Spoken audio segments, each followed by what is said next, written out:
Assalamualaikum warahmatullahi wabarakatuh. Alhamdulillahi rabbil alamin. Wa sallallahu ala nabiyyina Muhammadin wa ala alihi wa sahbihi ajma'in. Amma ba'd. Kaum muslimin yang dirahmati oleh Allah, alhamdulillah pada pagi hari ini kita akan melanjutkan kembali pembahasan tentang bagaimana meningkatkan semangat penuntut ilmu tatkala futur melanda. Kita akan melanjutkan tentang sebab-sebab futur atau asbabul futur. Sebab-sebab futur banyak dan bermacam-macam. Apabila seorang muslim ditimpa dengan sebagian sebab-sebab futur, namun belum tentu bisa selamat ditimpa dengan sebagian sebab futur yang lainnya. Oleh karena itu, sebab-sebab futur ini ada sebagian terjadi secara umum, ada yang sebagiannya terjadi secara khusus. Maksudnya, ada beberapa sebab-sebab yang mengakibatkan futur dalam ibadah secara umum, dan ada beberapa sebab-sebab yang mengakibatkan futur terjadi secara khusus, misalkan dalam menuntut ilmu. Maka pada pagi hari ini kita akan membahas sebab-sebab futur yang terjadi secara khusus, yaitu dalam menuntut ilmu. Namun sebelum kita melanjutkan pembahasan, perlu kita ketahui sebab-sebab yang mengakibatkan futur terjadi secara khusus bisa juga terjadi, ya, artinya bisa juga menjadi sebab-sebab yang mengakibatkan terjadinya futur dalam ibadah secara umum. Artinya sebab secara khusus bisa ada pada sebab yang terjadi secara umum, demikian juga sebaliknya.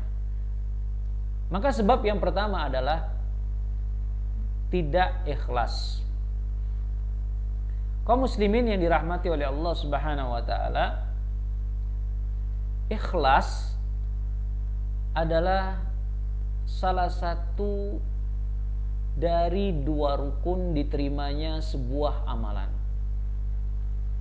Allah Subhanahu wa taala tidak akan menerima sebuah amalan manakala amalan tersebut tidak didasari dengan keikhlasan yang benar. Allah Subhanahu wa taala berfirman di dalam surah Al-Bayyinah ayat kelima, "Wa ma umiru illa liya'budullaha mukhlishina lahud-din hunafa." Tidaklah mereka diperintahkan kecuali supaya mereka beribadah kepada Allah dengan mengikhlaskan agama Allah yang lurus untuk Allah. Kemudian di dalam surah yang lain, yaitu surah Az-Zumar ayat ketiga, Allah Subhanahu wa taala mengatakan, "Ala lillahi ad-dinul khalis." Ketahuilah, hanya milik Allah agama yang murni ini, agama yang ikhlas ini. Kemudian di ayat yang sama, yaitu surat Az-Zumar ayat ke-11, Allah Subhanahu wa taala menyebutkan, "Qul inni umirtu an a'budallaha mukhlishan lahuddin." Katakan, sesungguhnya aku diperintahkan supaya beribadah kepada Allah secara ikhlas dalam menjalankan agama kepada Allah. Ayat-ayat yang berkaitan tentang keikhlasan sebagai rukun diterimanya sebuah ibadah itu begitu banyak, ya. Demikian juga hadis-hadis Nabi Shallallahu Alaihi Wasallam. Di antaranya hadis qudsi yang diriwayatkan oleh Imam Muslim, Rasulullah Shallallahu Alaihi Wasallam bersabda,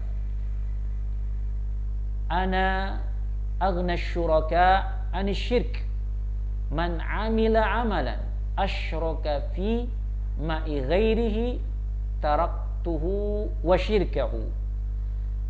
Rasulullah mengatakan, sesungguhnya aku tidak membutuhkan persekutuan dalam sebuah amalan kesyirikan. Maka siapa saja yang dia melakukan sebuah amalan yang di dalam amalan tersebut terdapat kesyirikan atau persekutuan antara aku dengan selainku, maka aku akan tinggalkan dia dan aku akan tinggalkan persekutuan tersebut. Nah, ini dari satu sisi tentang keikhlasan.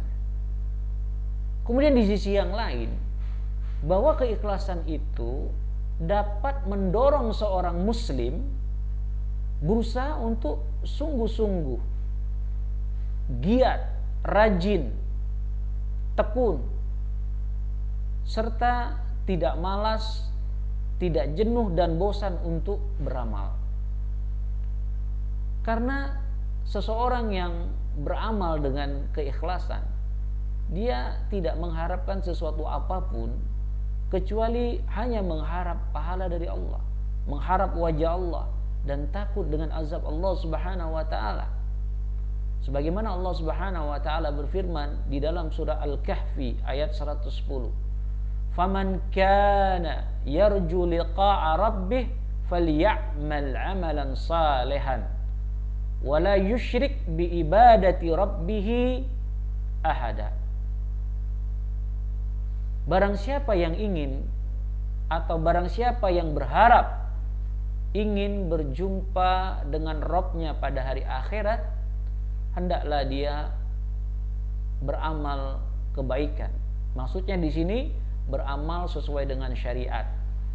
Kemudian hendaklah dia tidak mensekutukan dengan sesuatu apapun dalam beribadah kepada Allah. Maksudnya hendaklah seorang itu ketika beramal didasari dengan keikhlasan kepada Allah Subhanahu wa taala, hanya mengharap wajah Allah Subhanahu wa taala.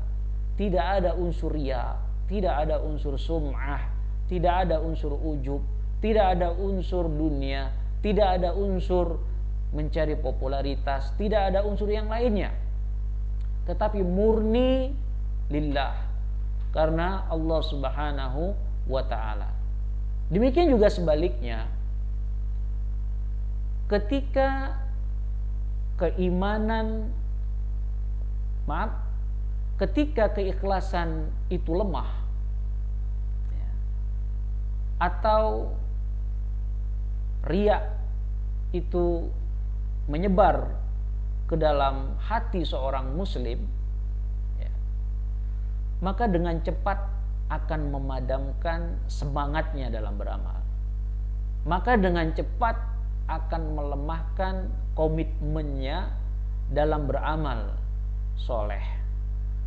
Kaum muslimin yang dirahmati oleh Allah Subhanahu wa ta'ala,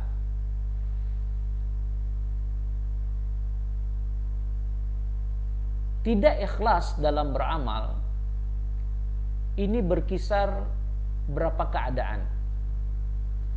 Namun dua keadaan yang paling penting untuk kita ketahui. Yang pertama adalah pondasi amal tidak disertai dengan keikhlasan sama sekali. Maksudnya seorang beramal sama sekali tidak ada niatnya atau tidak ada yang mendasari amalan tersebut karena Allah, murni bukan selain Allah, ya, maka ini termasuk syirkun akbar, ya, syirik besar, ya. Sebagaimana pepatah mengatakan, shallal musalli li amri kana yatlubuhu falamma inqadha la shalla wa la shamah. Ya. Seseorang yang melakukan sholat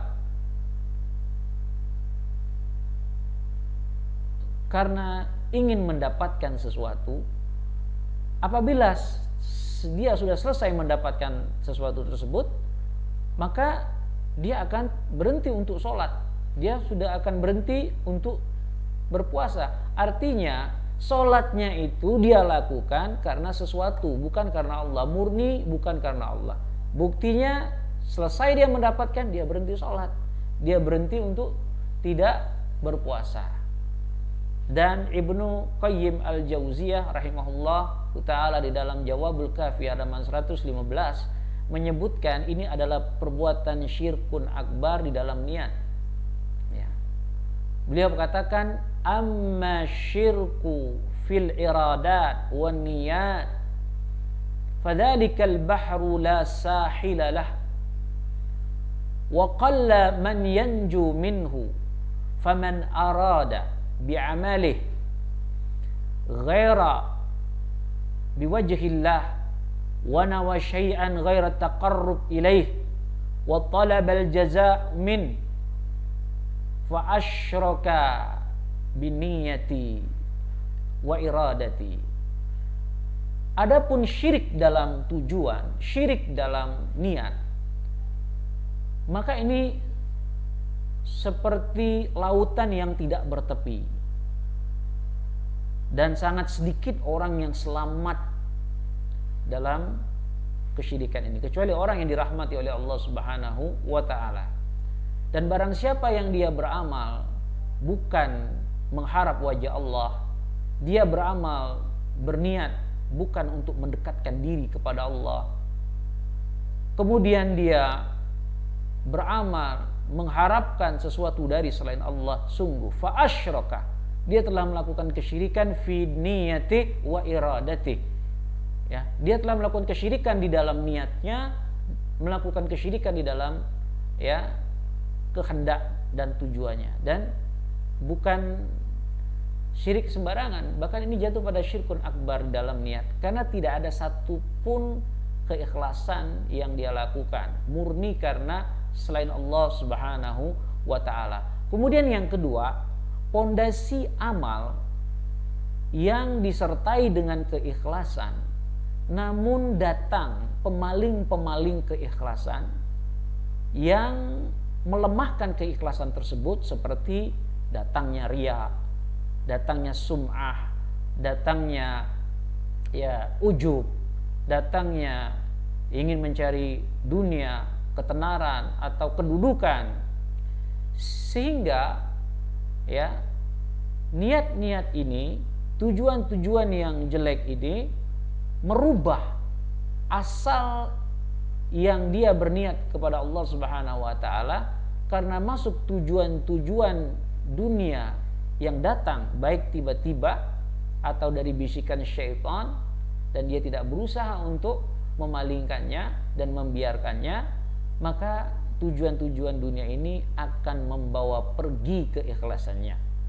akan mematikan keikhlasan, atau minimal akan mengurangi kemurnian keikhlasannya dalam beramal.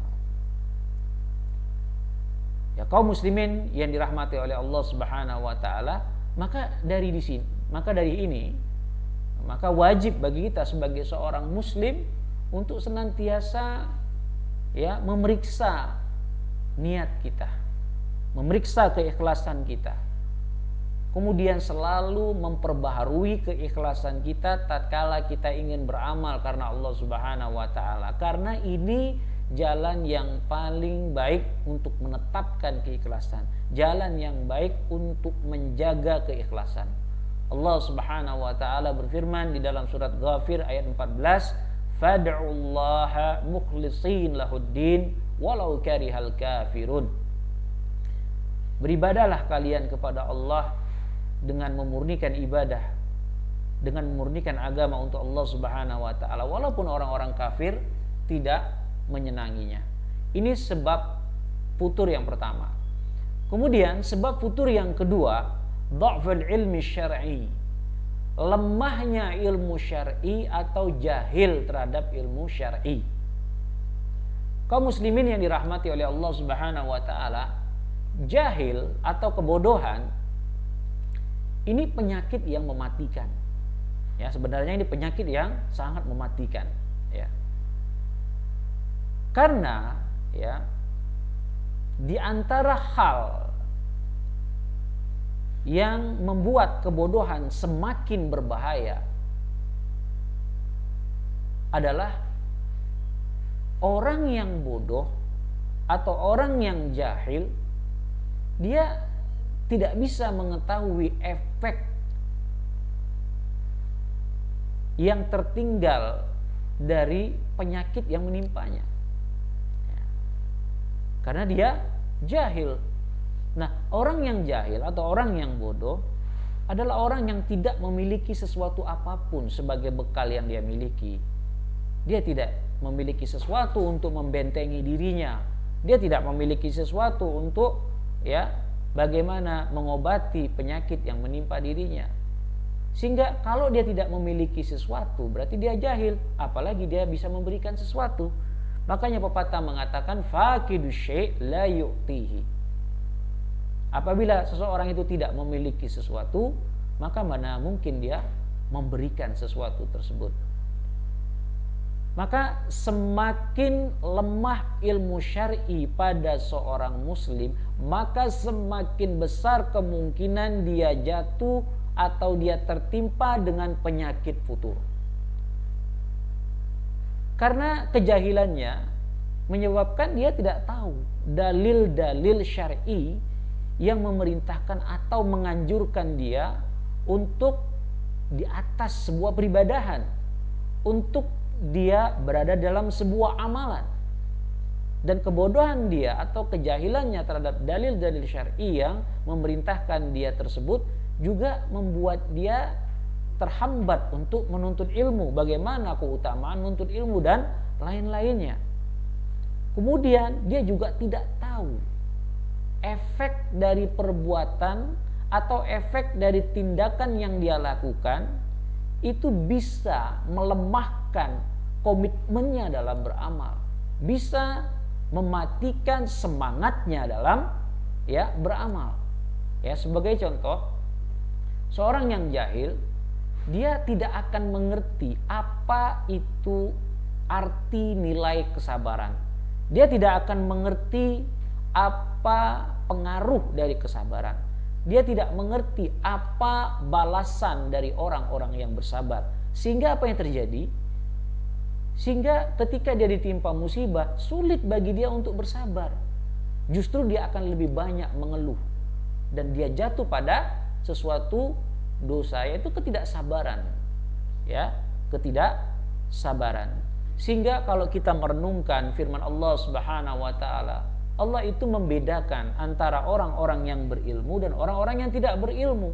Bahkan Allah sifatkan hanya orang yang berakal sehat saja yang mau menerima sebuah pelajaran. Kalau kita mau menggunakannya. Misalkan Allah Subhanahu wa taala berfirman dalam surah Az-Zumar ayat 9. Allah katakan, "Qul hal yastawil ladzina ya'lamuna wal ladzina la ya'lamun? Innama yatadzakkaru ulul albab." Katakan, apakah sama orang yang mengetahui dengan orang yang tidak mengetahui? Jawabannya tentu tidak sama. Kita jawab. Secara fitrah bisa kita jawab. Innama yatadzakkaru ulul albab. Apa kata Allah selanjutnya? Hanya orang-orang yang berakal. Hanya orang-orang yang berakal yang mau menerima pelajaran. Berarti kalau orang yang tidak mau belajar, ini tidak mau menggunakan akalnya, menyia-nyiakan akalnya yang sehat. Nah, kemudian di ayat yang lain, surat Taghabun ayat 28, Allah Subhanahu wa taala berfirman tentang masih keutamaan ilmu. Innama yakhsyallaha min ibadihi al-ulama. Sesungguhnya di antara hamba-hamba Allah Subhanahu wa taala yang mereka takut kepada Allah ada al-ulama. Siapa itu al-ulama? Orang-orang yang berilmu. Nah, dengan kita mengetahui hal ini, ternyata ilmu itu untuk mengetahui sebuah hakikat. Dan dengan ilmu itu kita bisa mengobati sesuatu. maka kaitannya, relevansinya sangat erat. Kenapa? Sebab futur yang kedua ini karena kejahilan, lemah dalam ilmu syar'i. Karena bagaimana mungkin dia bisa mendeteksi kalau dia kena penyakit futur, kalau dia tidak tahu ilmunya. Justru dengan ilmu, dia akan mendeteksi penyakit tersebut, dia akan mengobatinya.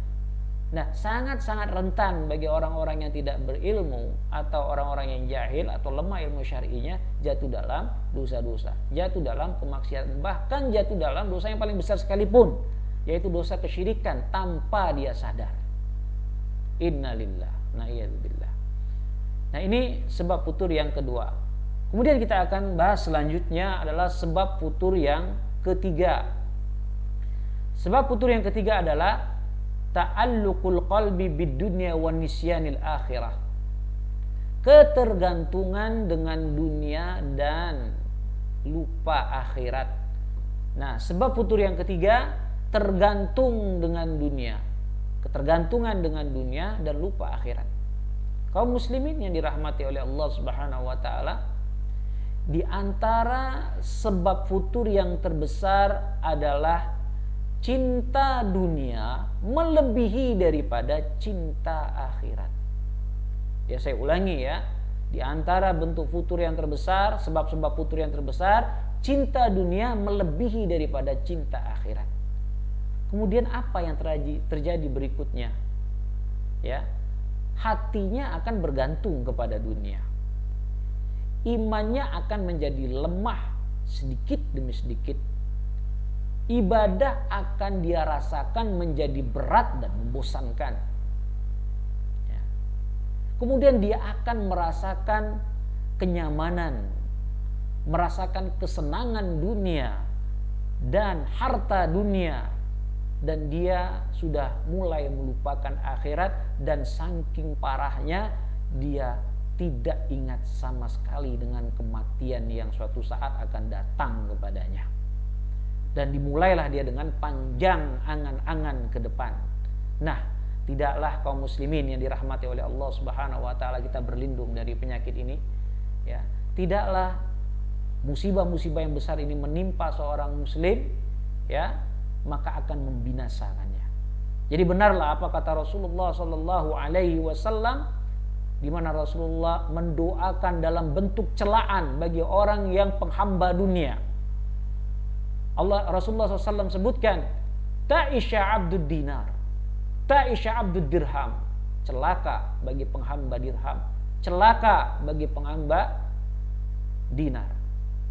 Rasulullah SAW sangat keras mendoakan dalam bentuk celaan bagi orang yang menghamba dirham dan menghamba dinar. Ini adalah bentuk sebagai contoh orang yang menghambakan dunia. Ya, kaum muslimin yang dirahmati oleh Allah Subhanahu wa taala. Realita masyarakat di zaman sekarang ini sangat mengkhawatirkan. Ya, sangat mengkhawatirkan. Hubungannya dengan para penuntut ilmu, kita melihat para penuntut ilmu, mereka lemah dalam menuntut ilmu, mereka malas dalam menuntut ilmu, ya, dikarenakan mereka menyibukkan dirinya dengan dunia, mengumpulkan harta, mencari kedudukan, mencari ketenaran. Akhirnya mereka futur karena ketergantungan hati mereka dengan dunia, menyibukkan hati mereka dengan dunia, dan bermalas-malasan dalam untuk belajar akhirat. Kemudian di sini ada hal yang juga harus kita perhatikan, ya, yang menjadi perhatian kita adalah tentang para dai, hubungannya dengan ketergantungan dengan dunia. Ada sebagian para dai terkadang awal dia disibukkan dengan dunia, itu terjunnya dia dalam mencari rezeki, hanya mencari rezeki sekedarnya untuk kebutuhan atau menutupi kebutuhan yang lain, hingga dia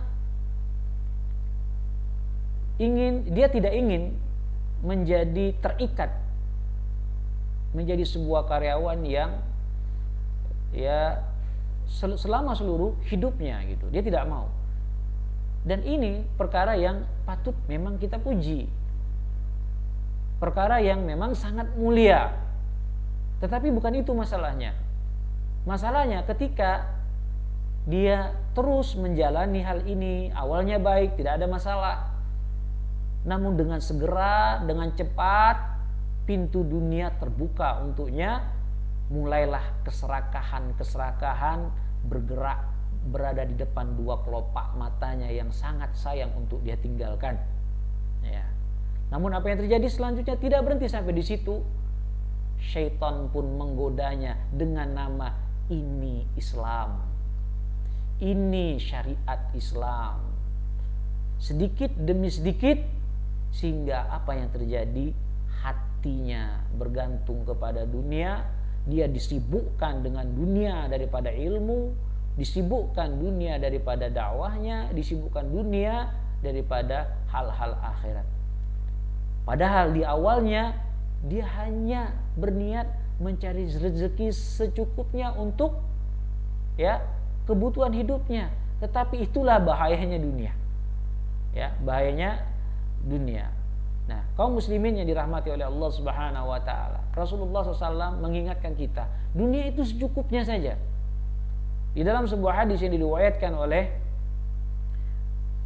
Tirmizi, Rasulullah SAW mengatakan, innama yakfi ahadukum makana fid dunya mislu zadir raqib. Sesungguhnya cukup bagi kalian dunia itu seperti bekal orang yang berkendaraan. Nah, perhatikan, Rasulullah SAW mengatakan cukup bagi kalian dunia itu seperti bekal orang yang berkendaraan. Kita melihat kalau orang sedang berkendaraan, ya, dari suatu daerah ke daerah yang lain, dia punya bekal, tapi bekalnya secukupnya, sebatas perjalanan itu. Itulah gambaran dunia. Kita ambil secukupnya untuk kebutuhan, ya, tidak boleh berlebihan. Yang ini akan membuat seseorang akan jatuh dalam fitnah dunia. Nah, kemudian Rasulullah SAW juga mengingatkan kepada kita dalam sebuah hadis yang diriwayatkan oleh Muslim, innad dunya hulwatun khudrah wa innallaha mustakhlifukum fiha wa yanzuru kaifa ta'maluna fattakun dunya wattakun nisa. Sesungguhnya dunia itu manis, kata Rasulullah. Dunia itu manis dan hijau. Hijau itu sebuah gambaran begitu enaknya dilihat gitu. Dan sesungguhnya Allah Subhanahu wa taala sudah memberikan kuasa kepada kalian fiha, dunia itu. Ya.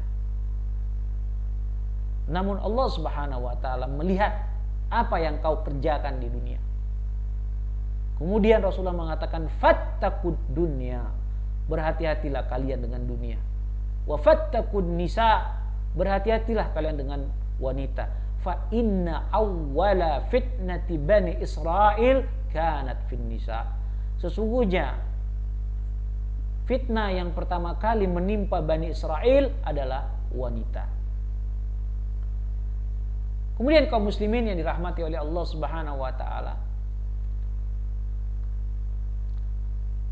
termasuk di antara ketergantungan hati dengan dunia dan lupa akhirat adalah ada sebagian orang hatinya selalu bergantung untuk mendapatkan jabatan. Hatinya selalu bergantung untuk dipromosikan menjadi pimpinan, bos dan seterusnya. Hatinya tergantung bagaimana bonus A, bonus B, bonus C, bagaimana gaji bisa naik, itu terus saja yang dibicarakannya. Sehingga hatinya disibukkan dengan hal ini melebihi yang lebih penting, yang lebih besar daripada ini, yaitu akhirat, menuntut ilmu dan seterusnya. Maka alangkah meruginya orang-orang yang seperti ini, ya, futur yang tanpa dia rasakan. Mungkin bagi dia itu sebagai sebuah kemajuan dengan banyaknya dunia, tapi coba renungkan bagaimana akhiratmu, bagaimana kau menuntut ilmu, bagaimana dengan ibadahmu. penurunan atau tidak? Sudah lupakah kau dengan akhirat? Nah, ini yang perlu kita ingat. Ini yang perlu kita renungkan. Ya, sehingga tanpa sadar sebenarnya dia jatuh pada kefuturan dalam bentuk ketergantungan hatinya terhadap dunia dan lupa dengan akhirat. Nah, iyadzubillah. Kemudian yang sebab-sebab futur yang keempat. Nah, ini juga penting ya. Fitnatuz zaujah wal aulad, fitnah istri dan anak-anak. Nah, ini termasuk yang dapat menyebabkan kefuturan adalah fitnah istri dan fitnah anak-anak. Kaum muslimin yang dirahmati oleh Allah Subhanahu wa taala, penulis kitab ini menyampaikan bahwa beliau meminta murid-muridnya untuk bergabung dengan beliau, di mana supaya murid-muridnya bisa menyebutkan apa sih sebab-sebab kefuturan yang lain yang ditulis untuk dikasihkan ke beliau sebagai bahan pertimbangan beliau memasukkan bab tersebut dalam kitabnya. Dan setelah beliau melihat puluhan lembar sebagai masukan sebab-sebab futur kepada beliau, maka ada hal yang memalingkan pandangan beliau yang menakjubkan. Hampir semua murid-muridnya menulis puluhan lembar yang menyebabkan seorang itu putur dari menuntut ilmu, berdakwah dan ibadah yang lainnya adalah asbab setelah pernikahan. Asbab setelah pernikahan, ya, di mana para muridnya menceritakan pengalaman ketika melihat teman-temannya dan saudara-saudaranya jatuh dalam fitnah wanita dan anak-anak setelah mereka menikah. Bukan berarti di sini kita dilarang untuk menikah, bukan. Tetapi ternyata ada fitnahnya membuat seorang itu jatuh pada futur dalam hal ini. Namun, ya, ini bisa kita lewati tentunya dengan izin Allah Subhanahu wa taala. Maka Syekh mengatakan setelah mendapatkan masukan daripada murid-muridnya, maka fatadzakkartu, ya, qaulullah ta'ala, aku teringat dengan firman Allah Subhanahu wa taala, yaitu surah Al-Anfal ayat ke-28. Allah Subhanahu wa taala berfirman, "I'lamu annama amwalukum wa auladukum fitnah." Ketahuilah sesungguhnya harta-harta dan anak-anak kalian adalah fitnah. Kemudian dalam surat Taghabun ayat 14, Allah Subhanahu wa taala berfirman, "Ya ayyuhalladzina amanu inna min azwajikum wa auladikum aduwwan lakum fahdharuhum." Wahai orang-orang yang beriman, sesungguhnya di antara istri-istri kalian, di antara anak-anak kalian itu ada yang menjadi musuh bagi kalian. Coba bayangkan kata Allah di sini ya. Ini bukan main-main ya. Ada di antara istri-istri kalian, ada di antara anak-anak kalian itu menjadi musuh bagi kalian. Fahdharuhum, kata Allah. Hati-hatilah dengan mereka. Berhati-hatilah dengan mereka. Ya. Kemudian Rasulullah sallallahu alaihi wasallam dalam sebuah hadis yang sahih diriwayatkan oleh Hakim, disahihkan oleh Syekh Albani dalam Mustadrak Hakim, ya, Rasulullah SAW mengatakan, al-waladu makhzanatun majbanatun majhalatun mabkhalatun. Anak itu terkadang membuat seorang itu menjadi sedih. Anak itu terkadang membuat seorang menjadi pengecut. Anak itu terkadang membuat seorang menjadi bodoh. Anak itu terkadang membuat seorang menjadi bakhil, pelit, kikir. Nah, ini fitnah bagi mereka. Ya.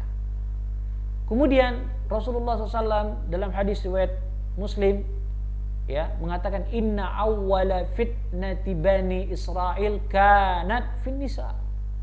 Sesungguhnya fitnah yang pertama kali terjadi pada Bani Israel adalah wanita.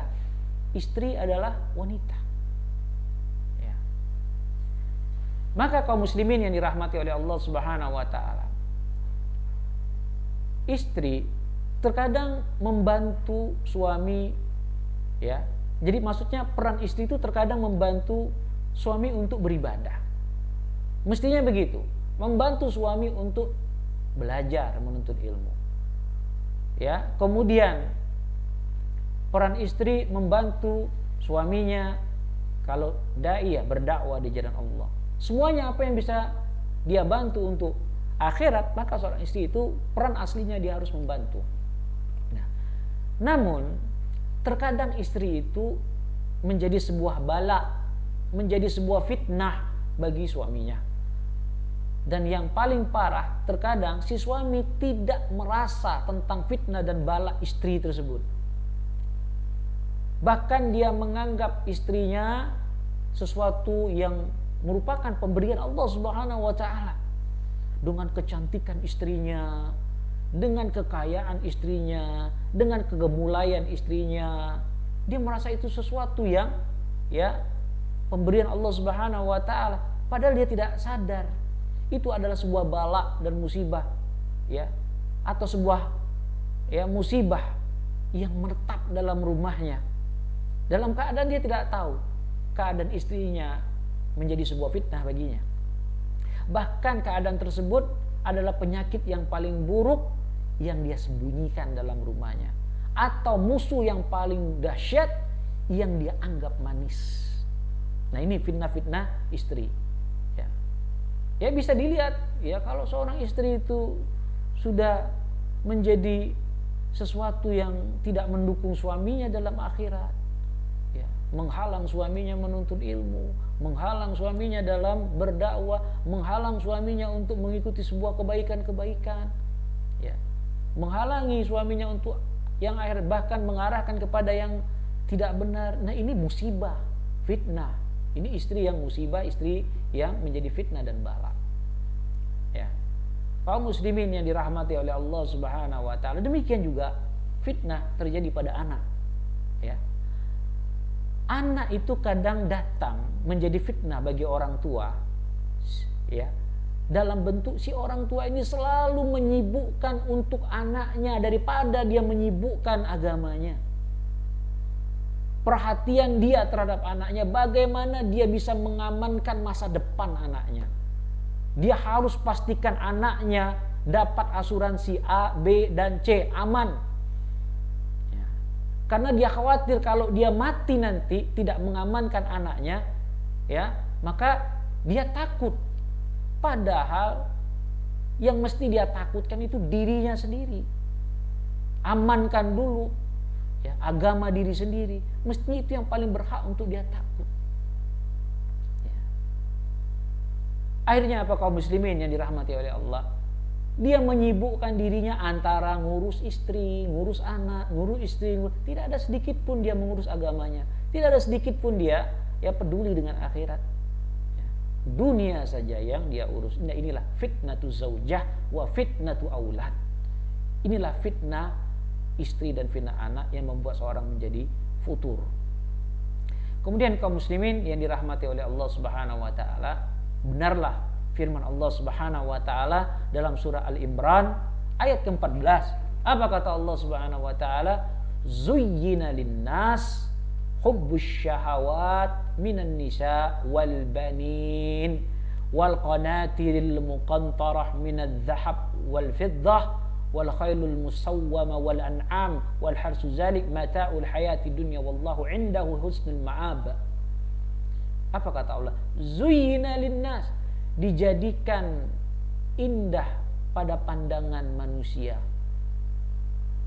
Hubbu syahawat, suka mencintai apa yang dia inginkan, baik itu wanita termasuk istri-istri, baik itu anak, kemudian cinta dengan barang-barang yang berharga seperti emas, perak, cinta kepada kuda-kuda yang bagus, cinta kepada sawah, ladang.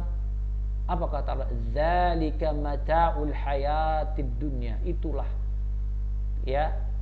kesenangan dunia. Wallahu indahu husnul ma'ab. Tetapi di sisi Allah yang terbaik adalah kembali kepada Allah Subhanahu wa taala. Nah, kaum muslimin yang dirahmati oleh Allah Subhanahu wa taala, di antara hal yang patut untuk menjadi perhatian kita dan peringatan sekaligus bagi kita, ya,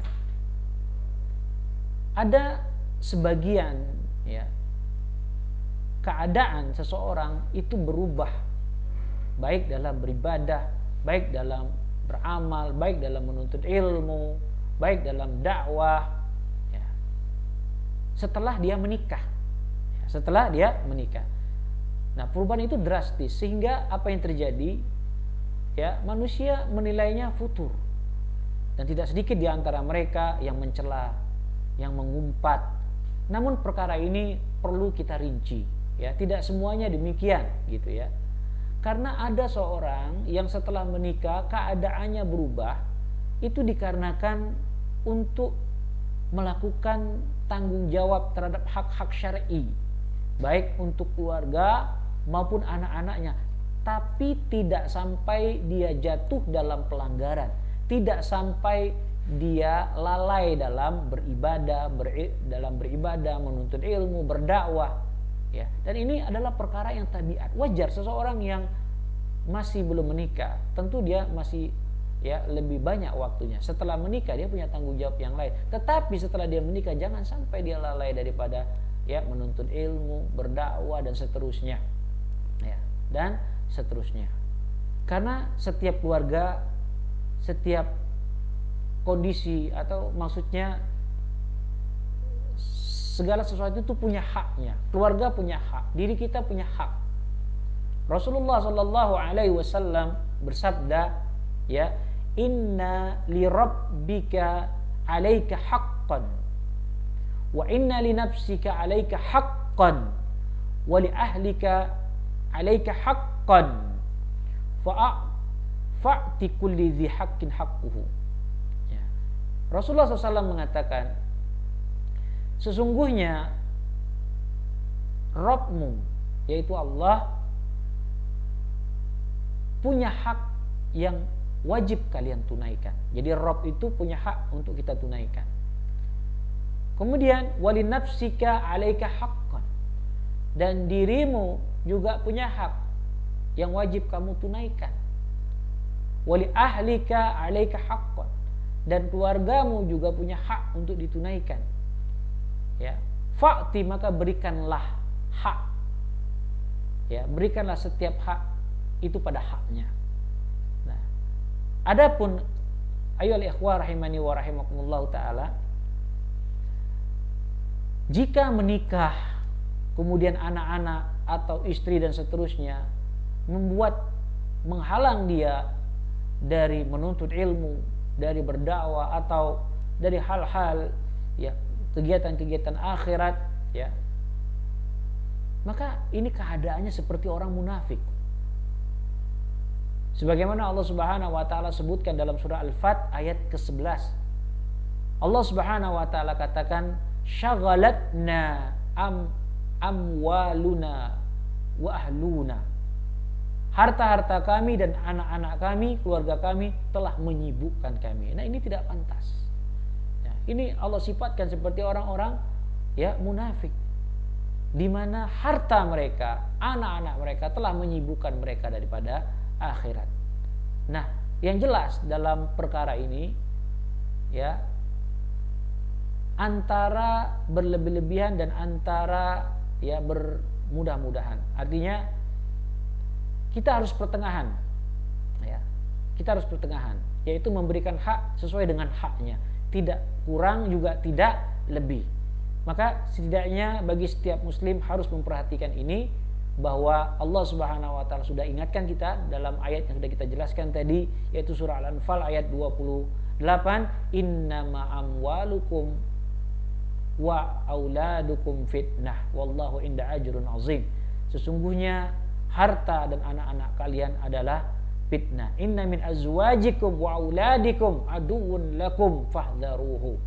Sesungguhnya di antara istri-istri kalian, kemudian anak-anak kalian ada yang menjadi musuh bagi kalian, maka berhati-hatilah terhadap mereka. Maka kaum muslimin yang dirahmati oleh Allah, sebab futur yang keempat ini, ya, ini sangat banyak terjadi, yaitu fitnah, ya, istri, anak-anak, dan fitnah setelah pasca pernikahan yang membuat orang lalai dalam menuntut ilmu, berdakwah di jalan Allah Subhanahu wa taala.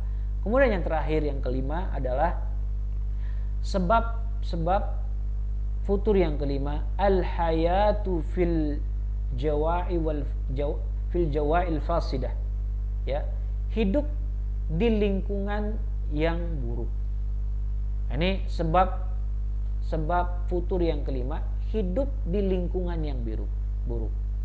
Kaum muslimin yang dirahmati oleh Allah Subhanahu wa taala, keadaan seorang muslim yang dia hidup di tengah-tengah masyarakat atau kelompok kecil, ya, masyarakat yang penuh dengan kemaksiatan, yang berbangga-bangga dengan dosa, pembicaraan mereka tentang kelezatan sesuatu yang diharamkan, pendengaran mereka pendengaran suara wanita-wanita yang tidak benar, penglihatan mereka hanya melihat sinetron, TV, film-film yang merusak,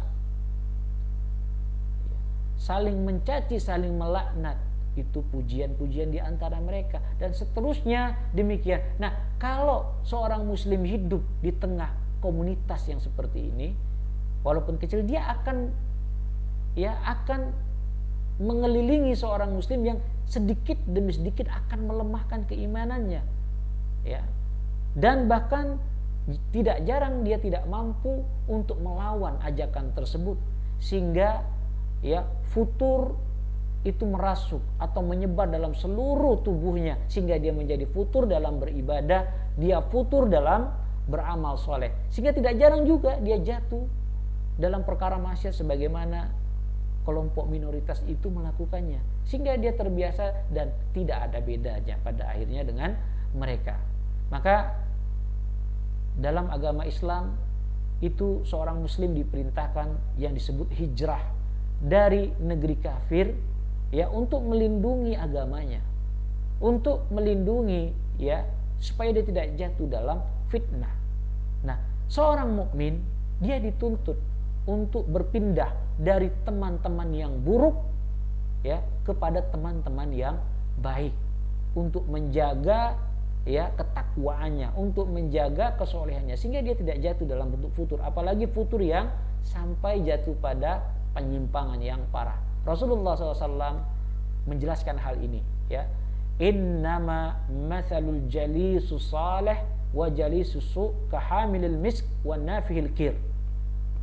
Sesungguhnya perumpamaan teman yang baik dengan teman yang buruk seperti penjual minyak wangi dan pandai besi. Fahamilul misk imma ayyahdziyaka wa imma an tabta'u minhu wa imma an tajidu minhu rihan thayyibah. Wa nafihul kir imma an yahriqa thiyabak wa imma an tajida minhu rihan muntah. Ya, maka orang yang menjual minyak wangi, ya, bisa saja dia akan memberi kamu minyak wangi, atau kalaupun tidak, kamu membeli minyak wangi dari dia, ataupun kalau tidak, kamu bisa mencium baunya yang wangi, tetap baik itu hasilnya. Tetapi kalau orang yang pandai besi, kamu akan mencium bau yang sangat busuk dan bahkan bisa membakar, ya, bajumu, ya, dan ini tentunya tidak menyenangkan. Demikianlah kaum muslimin yang dirahmati oleh Allah Subhanahu wa taala, 5 sebab-sebab, ya, kefuturan, ya, sebab-sebab, ya, 5 sebab futur yang bisa menimpa seorang muslim. Demikian, mudah-mudahan bermanfaat bagi kita semua.